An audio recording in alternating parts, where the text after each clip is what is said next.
Assalamualaikum warahmatullahi wabarakatuh. Perkenalkan, nama saya Sofyan Trianto, Prodim PJ teman-teman. Saya ingin mempresentasikan tentang analisis dinamika perekonomian Indonesia terkini dan mengkaitkan hubungan teori dan kebijakan ekonomi yang dipelajari dalam mata kuliah dengan praktek analisis ekonomi Indonesia serta menyusun solusi dan rekomendasi. Oke, saya ingin memilih tema atau topik tentang kondisi kemiskinan dan pengangguran di era digital. Oke, lanjut. Kita langsung saja. Yang pertama, analisis situasi terkini. Yang pertama, kemiskinan di Indonesia. Tingkat kemiskinan nasional sebesar 9,36% di 2023 dan sekitar 25,9 juta jiwa terdampak yang ada di jurnal dokdikti.org, di jurnal Unhwa, ACID, and Research and Net 7. Yang kedua, tingkatan ke 9,03% di 2024 dengan kemiskinan ekstrim turun dari 1,12% ke 0,83%.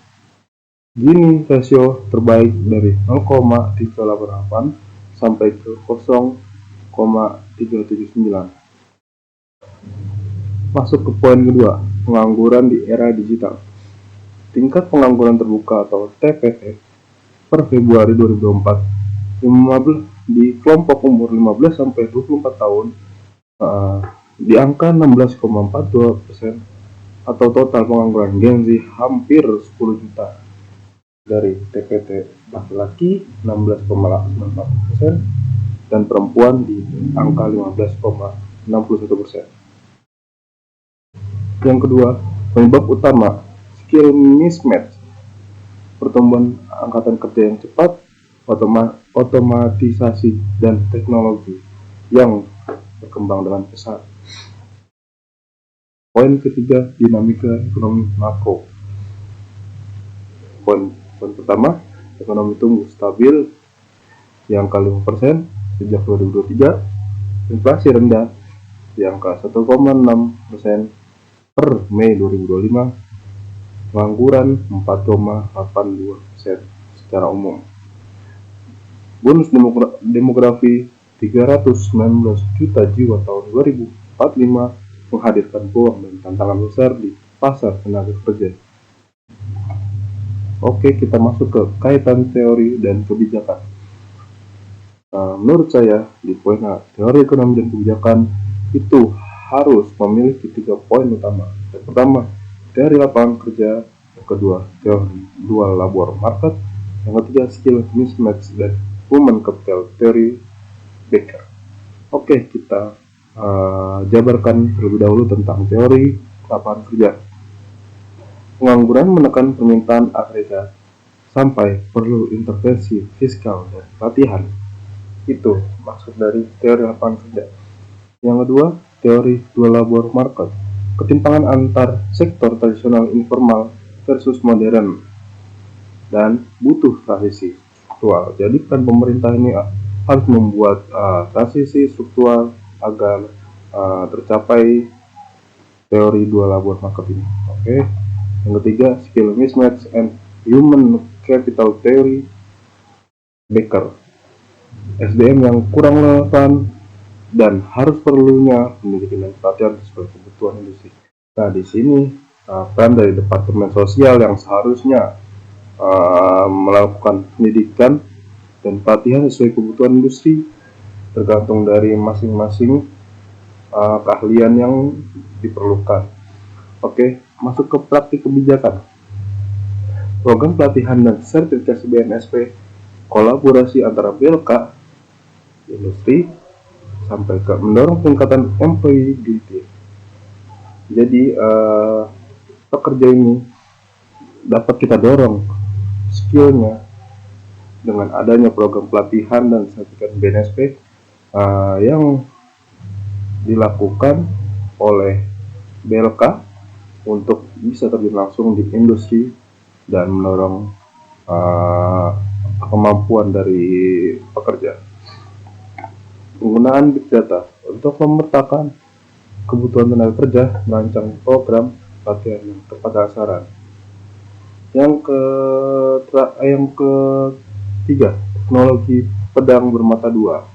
Itu maksud dan tujuannya adalah otomatisasi dan digitalisasi menggantikan pekerjaan rutin. Tingginya penggunaan teknologi, itu yang dimaksud dengan otomatisasi dan digitalisasi. Yang kedua, namun teknologi juga menghasilkan lapangan baru, memperluas sektor jasa digital, e-commerce, vintage, IT repair, dan sebagainya.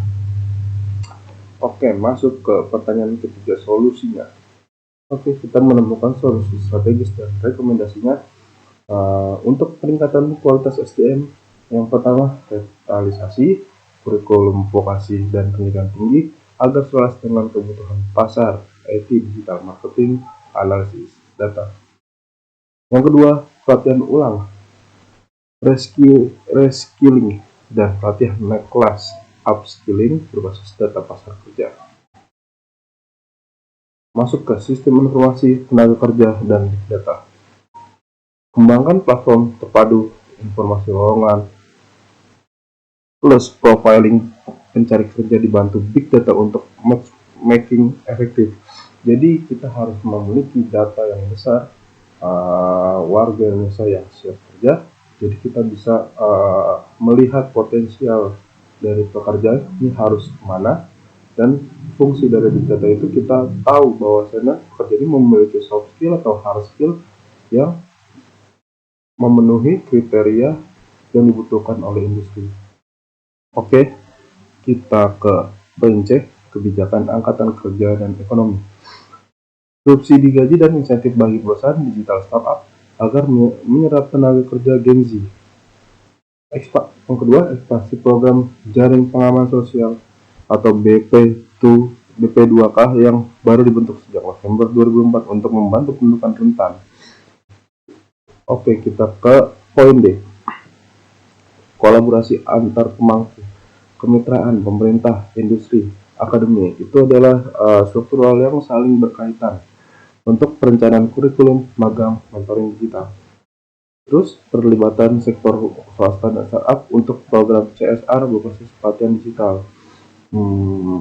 Yang masuk ke poin ke E, monitoring dan evaluasi, gunakan indikator TPT per usia, tingkat miskin baru, rasio Gini, efektivitas pelatihan. Yang kedua, evaluasi tiap tahun, terus update program berdasarkan tren industri. Itu. Jadi, menurut saya kesimpulannya itu ada 4 poin. Yang pertama, kemiskinan dan pengaruh Indonesia semakin dipengaruhi oleh dinamika era digital yang semakin pesat, meskipun kemiskinan menurun, pengangguran Gen Z yang tinggi. Yang kedua, kesenjangan keterampilan dan kurangnya matching SDM muncul sebagai akar tantangan. Yang ketiga, teknologi menciptakan risiko tapi juga peluang besar jika diimbangi dengan strategi yang tepat. Yang keempat, solusi komprehensif dibutuhkan pendidikan dan pelatihan terkini, big data dalam perencanaan SDM, kolaborasi kuat, dan sistem proteksi sosial yang adaptif. Oke, cukup sekian presentasi saya. Wassalamualaikum warahmatullahi wabarakatuh.